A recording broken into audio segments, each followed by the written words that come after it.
Hello viewers, আসসালামু আলাইকুম। Welcome back to my channel. আজকে আবারও সবাইকে স্বাগতম জানাচ্ছি আমার নতুন আরও একটি রেসিপি দেখার জন্য। আজকে শেয়ার করব আলু আর আটা দিয়ে চটপটা দারুণ মুচমুচে মুখরোচক একটা নাস্তা তৈরির রেসিপি। আলু দিয়ে এত মজার নাস্তা তৈরি করা যায় আগে জানতাম না। আলু দিয়ে তৈরি আজকের নাস্তাগুলো আপনি একবার বানানোর পর আবারও বানাতে বাধ্য হবেন। ফুলকো ফুলকো দারুণ টেস্টি আজকের নাস্তাগুলো বানানো কিন্তু খুবই সহজ, তাই ভিডিওটি একদমই স্কিপ না করে শেষ পর্যন্ত দেখতে থাকুন। আশা করছি সবার কাছে ভীষণ ভালো লাগবে। ভালো লাগলে প্লিজ একটি লাইক দিয়ে চ্যানেলটিকে সাবস্ক্রাইব করে দিবেন আর পাশে থাকা বেল আইকনটি প্রেস করে দিতে পারেন যেন পরবর্তী ভিডিও নোটিফিকেশন সবার আগে পৌঁছে যায়। তাহলে চলুন দেখে নেওয়া যাক আজকের নাস্তাগুলো কিভাবে তৈরি করছি। ফার্স্টে এখানে দেখুন আমি একটা বোর্ডের উপর 2টা কাঁচা আলু নিয়েছি। এই আলুগুলোর খোসা আমি আগেই খুব ভালোভাবে ছাড়িয়ে নিয়েছি। এখন একটা নাইফের সাহায্যে আলুগুলোকে একটু বড় টুকরো করে কেটে নিচ্ছি। বন্ধুরা, আলু দিয়ে এরকম আরও মজার মজার নাস্তা রেসিপি দেখতে চাইলে আমার ইউটিউব চ্যানেলটাকে ভিজিট করতে পারেন। আমি সেখানে অনেক রকমের নাস্তা আবার বিভিন্ন রকমের পিঠা রেসিপি শেয়ার করেছি। এগুলো দেখলে কিন্তু আপনাদের কাছে খুবই ভালো লাগবে আর যারা নতুন রাঁধুনি তাদের কিন্তু খুবই উপকারে আসবে। দেখতে পাচ্ছেন আলুগুলো আমাদের বড় টুকরো করে কেটে নেওয়া হয়ে গিয়েছে। এখন এই আলুগুলোকে আমি একটা ছোট বাটিতে নিয়ে নিচ্ছি। এখন এই আলুগুলো আমাদের সিদ্ধ করে নিতে হবে, তার জন্য এখানে একটা প্যানের মধ্যে আলুগুলোকে নিয়ে নিচ্ছি। এখন আলুগুলোর মধ্যে পর্যাপ্ত পরিমাণ পানি অ্যাড করে একটা ঢাকনা দিয়ে ঢেকে আলুগুলোকে আমি অফ স্ক্রিনে খুব ভালোভাবে সিদ্ধ করে নিব। তারপর এখানে দেখুন আমি একটা মিক্সিং জার নিয়েছি। এখন এটার মধ্যে আমরা যে আগে আলুগুলো সিদ্ধ বসিয়ে দিয়েছিলাম এগুলো সিদ্ধ হয়ে গিয়েছে। এখন এই সিদ্ধ আলুগুলোকে আমি মিক্সিং জারের মধ্যে নিয়ে নিচ্ছি। এখন এটার মধ্যে আমি একটা মিডিয়াম সাইজের পেঁয়াজ টুকরো করে কেটে দিয়ে দিচ্ছি। তারপর অ্যাড করে দিচ্ছি 2 কোয়া রসুন, দিয়ে দিচ্ছি খুব সামান্য পরিমাণ আদা কুচি। তারপর অ্যাড করে দিচ্ছি 2টা কাঁচামরিচ, দিয়ে দিচ্ছি কিছুটা পরিমাণ ধনিয়া পাতা কুচি। আর সবশেষে আমি এখানে অল্প পরিমাণ পানি অ্যাড করে এটাকে আমি খুব ভালোভাবে মিহি পেস্ট করে নিব। বন্ধুরা দেখুন সবকিছুকে আমাদের খুব ভালোভাবে অফ স্ক্রিনে মিহি পেস্ট করে নেওয়া হয়ে গিয়েছে। আর এগুলো দেখুন ঠিক দেখতে এরকম হয়েছে। আপনারা চাইলে কিন্তু এই সব কিছু উপকরণ পাটার মধ্যেও পিষে নিতে পারেন, কোনো অসুবিধা নেই। এখন এই মিক্সিং জারটাকে একটা সাইডে রেখে দিচ্ছি। তারপর এখানে দেখুন চুলায় একটা কড়াই বসিয়ে দিয়েছি। এখন এই কড়াইটার মধ্যে আমি অ্যাড করে দিচ্ছি 2 টেবিল চামচ রান্নার তেল। তারপর তেলটা যখন খুব ভালোভাবে গরম হয়ে যাবে এর মধ্যে আমি হাফ চা চামচ পরিমাণ কালো জিরা অ্যাড করে দিচ্ছি। তারপর এটার মধ্যে আমি অ্যাড করে দিচ্ছি আগে থেকে করে রাখা আলুর পেস্টটা। এখন একটা হাতের সাহায্যে সবকিছুকে একসঙ্গে খুব ভালোভাবে মিশিয়ে নিচ্ছি। দেখুন কালো জিরার সাথে সবকিছুকে একসঙ্গে আমাদের খুব ভালোভাবে মেশানো হয়ে গিয়েছে। এখন এটার মধ্যে কিছু আমরা গুঁড়ো মশলা অ্যাড করব। প্রথমে অ্যাড করে দিচ্ছি 1/4 টিস্পুন মরিচের গুঁড়া। ঝালের পরিমাণটা যার যার টেস্ট অনুযায়ী দেওয়া যাবে, মানে যে যেরকম ঝাল খেতে পছন্দ করেন ঠিক তেমনটাই দিয়ে নেবেন। তারপর অ্যাড করে দিচ্ছি 1/4 টিস্পুন হলুদের গুঁড়া, 1/4 টিস্পুন ধনিয়া গুঁড়া। তারপরে এখানে আমি অ্যাড করে দিচ্ছি হাফ চা চামচ চাট মশলা। আর সবশেষে আমি এখানে অ্যাড করে দিচ্ছি স্বাদ অনুযায়ী লবণ। এখন হাতের সাহায্যে নেড়ে চেড়ে এই গুঁড়ো মশলাগুলো সবকিছুর সাথে খুব ভালোভাবে মিশিয়ে নিচ্ছি। দেখুন গুঁড়ো মশলাগুলো আমাদের খুব ভালোভাবে নেড়ে চেড়ে আলুর পেস্টের সাথে খুব ভালোভাবে মেশানো হয়ে গিয়েছে। এখন এটার মধ্যে আমি হাফ কাপ পরিমাণ পানি অ্যাড করে দিচ্ছি। তারপর আবারও হাতের সাহায্যে নেড়ে চেড়ে মিশিয়ে নিচ্ছি। আর নেড়ে চেড়ে মেশানো হয়ে গেলে এটা ফুটে ওঠা পর্যন্ত আমরা অপেক্ষা করব। বন্ধুরা দেখুন আলুর মিশ্রণটা খুব ভালোভাবে ফুটে উঠেছে। এখন এটাকে আমি আবারও হাতের সাহায্যে একটু নেড়ে চেড়ে নিচ্ছি।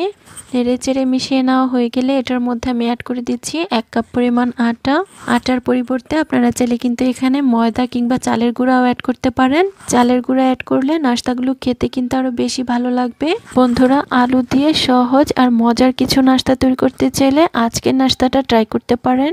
আলু দিয়ে এত মজার নাস্তা তৈরি করা যায় আমি তো জানতামই না। এই নাস্তাটা বানানোর পর আমার বাসায় সবাই কিন্তু এটা ভীষণ পছন্দ করেছে। বন্ধুরা দেখতেই পাচ্ছেন আমি অনবরত নেড়ে চেড়ে একটা ডোর মতো তৈরি করে নিয়েছি। এখন এই ডোটা ঠান্ডা হওয়ার জন্য অন্য একটা পাত্রের মধ্যে নিয়ে নিচ্ছি। গরম অবস্থায় এই ডোটা কিন্তু আমাদের নাস্তার জন্য তৈরি করা যাবে না, তার জন্য এটাকে আমাদের ঠান্ডা করে নিতে হবে। কিছুক্ষণ পর ডোটা যখন ঠান্ডা হয়ে যাবে এটার মধ্যে আমি অ্যাড করে দিচ্ছি হাফ চা চামচ বেকিং পাউডার। তারপর আমি এখানে অ্যাড করে দিচ্ছি 1 টেবিল চামচ চালের গুঁড়া। চালের গুঁড়ার পরিবর্তে আপনারা চাইলে কিন্তু এখানে সুজিও অ্যাড করতে পারেন। এতে করে নাস্তাগুলো অনেক বেশি মুচমুচে হবে আর নাস্তাগুলো খেতেও কিন্তু অনেক বেশি ভালো লাগবে। এখন হাত দিয়ে এই সব কিছু উপকরণ খুব ভালোভাবে মিশিয়ে আমরা একটা সফট ডোর মতো তৈরি করে নিব। এই কাজটি আমাদের একটু সময় নিয়ে করতে হবে, তাহলে ডোটাও খুব ভালোভাবে তৈরি হবে আর নাস্তাগুলো কিন্তু খুবই ভালো হবে। বন্ধুরা, যারা আমার এই ভিডিওটি দেখছেন প্লিজ একটি লাইক দিয়ে চ্যানেলটিকে সাবস্ক্রাইব করে দিবেন। আর যারা ফেসবুক পেজ থেকে দেখছেন প্লিজ একটি ফলো দিয়ে দিবেন। অনেকেই আছেন ভিডিও দেখেন কিন্তু লাইক দেন না, প্লিজ একটি লাইক দিয়ে দিবেন। বন্ধুরা দেখুন, আমি 4 থেকে 5 মিনিট অনবরত মধ্যে নাস্তার জন্য একটা সফট ডো তৈরি করে নিয়েছি। এখন এই ডোটাকে আমি দুটি ভাগে লেচি কেটে নিচ্ছি। এখন এখান থেকে আমি একটি লেচি বোর্ডের উপর নিয়ে নিচ্ছি। তারপর আবারও লেচিটাকে খুব ভালোভাবে মধ্যে আমি গোল শেপ দিয়ে দিচ্ছি। দেখুন গোল শেপ দেওয়া হয়ে গিয়েছে। এখন এটার মধ্যে আমি অল্প পরিমাণ আটা ছিটিয়ে একটা বেলুনের সাহায্যে বেলে একটা রুটি তৈরি করে নিব। আজকের নাস্তার জন্য এই রুটিটা কিন্তু আমরা কোনো রকম মোটা রুটি তৈরি করব না, পাতলা করে একটা বড় সাইজের রুটি তৈরি করে নিব। বন্ধুরা দেখতেই পাচ্ছেন বড় সাইজের একটা রুটি আমাদের তৈরি করা হয়ে গিয়েছে আর রুটির পুরুত্বটা ঠিক এরকম হবে। এখন এই বড় রুটিটার সাইডের অসমান অংশগুলোকে আমি কেটে নিব। তার জন্য এরকম একটা স্কেল নিয়েছি। তারপর পিৎজা কাটারের সাহায্যে এটাকে আমি কেটে নিচ্ছি। এতে করে স্কোয়ার শেপটা খুব সুন্দর হবে আর নাস্তাগুলো দেখতে ঠিক একই রকম হবে। বন্ধুরা দেখতেই পাচ্ছেন রুটিটা আমাদের স্কোয়ার শেপ করে কেটে নেওয়া হয়ে গিয়েছে। এখন এই সাইডের অসমান অংশগুলো এক পাশে রেখে দিচ্ছি। এগুলো দিয়ে আবারও রুটি তৈরি করে নাস্তা তৈরি করে নিব। তারপর একইভাবে এই স্কোয়ার শেপের রুটিটার মাঝ বরাবর আমি দুটি ভাগে কেটে নিচ্ছি। আর এইভাবে কেটে নেওয়া হয়ে গেলে এটাকে আমি লম্বালম্বিভাবে আবারও কেটে নিচ্ছি। বন্ধুরা দেখতেই পাচ্ছেন নাস্তাগুলো আমাদের কেটে নেওয়া হয়ে গিয়েছে। আর দেখুন প্রতিটি নাস্তাই কিন্তু একই রকম হয়েছে। এখন এই নাস্তাগুলোর সাইডের অংশগুলোতে আমি একটা ডিজাইন তৈরি করব। তার জন্য এরকম একটা কয়েলের স্ট্যান্ড নিয়েছি। এখন এটার সাহায্যে সাইডটাতে আমি একটু দাগ কেটে কেটে ডিজাইন তৈরি করে নিচ্ছি। আপনারা চাইলে কিন্তু নাস্তাগুলো এভাবেও তেলের মধ্যে ভেজে নিতে পারেন।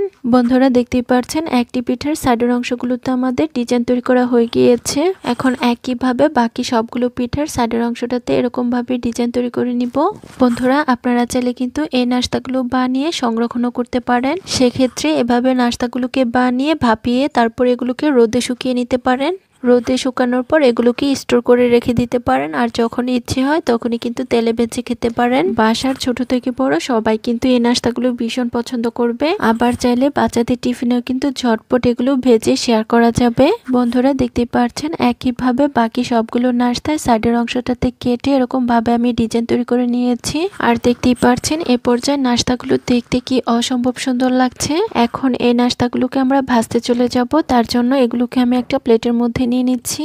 বন্ধুরা আবারও বলছি, যারা আমার এই ভিডিওটি দেখছেন প্লিজ একটি লাইক দিয়ে চ্যানেলটিকে সাবস্ক্রাইব করে দিবেন। আর যারা ফেসবুক পেজ থেকে দেখছেন প্লিজ একটি ফলো দিয়ে দিবেন। অনেকে আছেন ভিডিও দেখেন কিন্তু লাইক দেন না, প্লিজ একটি লাইক দিয়ে দিবেন। বন্ধুরা দেখতেই পাচ্ছেন সবগুলো নাস্তা আমাদের প্লেটের মধ্যে নিয়ে নেওয়া হয়ে গিয়েছে। এখন নাস্তাগুলোকে আমরা ভেজে নিব। তার জন্য এখানে দেখুন চুলায় একটা প্যান বসিয়ে দিয়েছি।